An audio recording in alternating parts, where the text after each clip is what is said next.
Hunger motivated the North to actively participate in the End Bad Governance protest.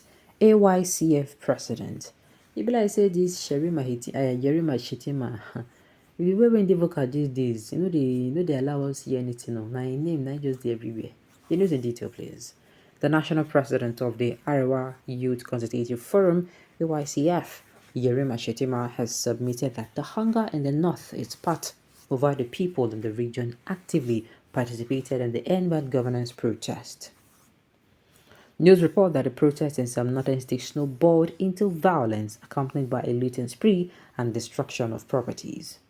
Speaking on the developments, Shetima told Vanguard in an interview published on Sunday that the North was hit by the hunger and economic hardship prevalent in the country. He said security has forced the people in the region to abandon their farms and they are unable to receive palliative from the government, which in turn provoked the people to storm the street rather than die silently. He added that while some policies of the Bola Tinubu government caused more hardship, the problem started during the government of former President Muhammadu Buhari. The AYCF president said the government needs to declare a state of emergency on insecurity in the north. He said, and I quote, "The north is the worst hit. Before the coming of this government, the north has been hit by hunger, which was caused by insecurity. The government should have worked with state government to bring an end to insecurity and bring lasting solutions so that people can return to their farms, but it did not. In the north, all we have is famine. We do not have crude oil. People cannot go to farms and do not receive any palliative from the state or federal government. We only hear about palliative in the media. People came out to protest because their lives no longer have meaning. They become provoked and came out to the street rather than dying silently. Naturally, we would have said this problem started from Tinubu, but the Buhari administration created the problem. However, certain policies of Tinubu administration increased the challenges. When you come up with policies, you provide palliative to cushion the effect. Nobody would have succeeded Buhari without removing the subsidy. But there should have been a palliative that will get to the people. Government should have declared a state of emergency on insecurity in the northern part of the country. Without the effort of people like Matawali and a few others, the government should have followed suit. Unfortunately, appointees from the north are not talking. The only people talking are Ribadu and Matawali. Shetima challenged the political appointees and National Assembly members from the region to speak up and defend their people. He alleged that instead of speaking for the people, they have run away to Abuja and even outside the country. Where are appointees from the northern part of this country? Why can't they come out and speak to the people? Where are those senators from the north? Where are they running to Abuja? Some have even left the country. Where are those representatives members? They have all run away. Why are they not speaking to the people? Why are they not pleading with the people to remain calm? He inquired. In his words, NSAS had to do with Yahoo, otherwise known as fraudsters people. Here in the north, we do not have Yahoo people. What is happening in the north is hunger. People cannot feed. They cannot fend for themselves. Some cannot find one square meal to eat. Some of our people stay 2 days without eating. Our people should not be seen to be only useful during the election because of our numbers. When they get the power, they abandon the people and go back to Abuja and enjoy the national cake alone. It doesn't make any sense.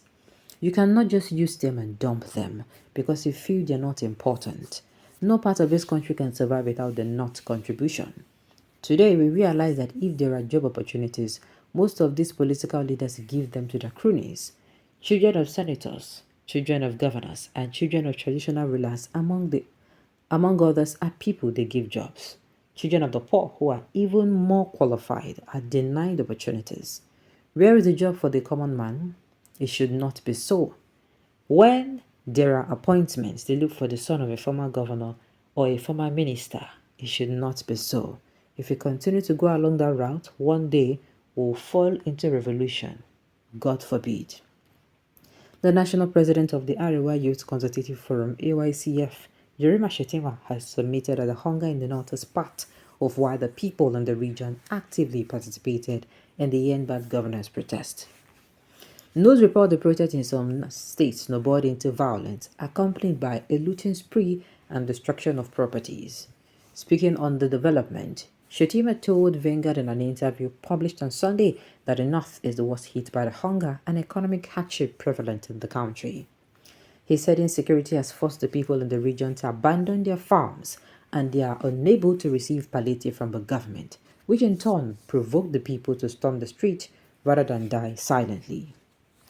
He added that while some policies of the Bola Tinubu government caused more hardship, the problem started during the government of the former president, Muhammadu Buhari. The AYCF president said the government needs to declare a state of emergency on insecurity in the north. See, let me tell you people, make I just tell you now, it is not enough to come outside and speak. We know that it is Buhari time. That is when things got to this point. But we should do something. No. Jeremiah is coming out to be more vocal. The vocality that I wished that he was, and members of the North did when Buhari was still the president. He's coming out to speak now to me. All this one they talk. Yes, I'm not saying what you're saying is not making sense, but it would have made more sense. Come outside and speak. You are from the southern region, come outside and speak when something is happening to you. You're from the northern region, come outside and speak. Don't say it is my brother. I don't want to come outside. Let it not look like I'm supporting. Let it not look like I am I beg. I don't want to make it be like say I know the support. No, do the right thing. Jeremiah Shetima is all vocal now. Why was he not this vocal during Buhari's tenure? Why? I have a lot of questions to ask. Why was he not this vocal? You get? Why was he not this vocal? If they come outside now, they do vocal, they talk, say, your people, they're supposed to do this thing. I like as you come outside, you can't say all those things where you talk, say, na true, na Buhari time. But you coming outside to say, make them share palliative. This is not a matter of palliative.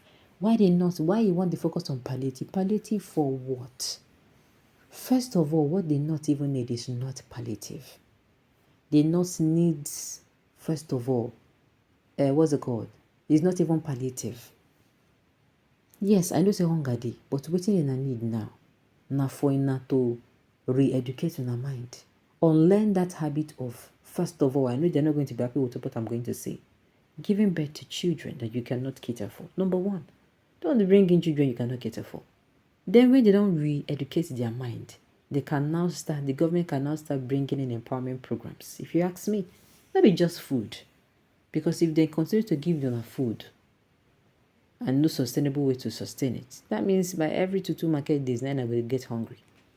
But if you introduce education of the mind, these people come to realize that no, okay, yes, make we know they bring children, we say we know go fit cater for. What do you do after that? You empower them. If you can't empower them, that's the way they call hunger, no go even see road. Hunger, then go exile them. Come out for not. You no go dey not again. Alright, on this note, you have come to the end of the news. So thank you for tuning in to listen. Until I come your way next time.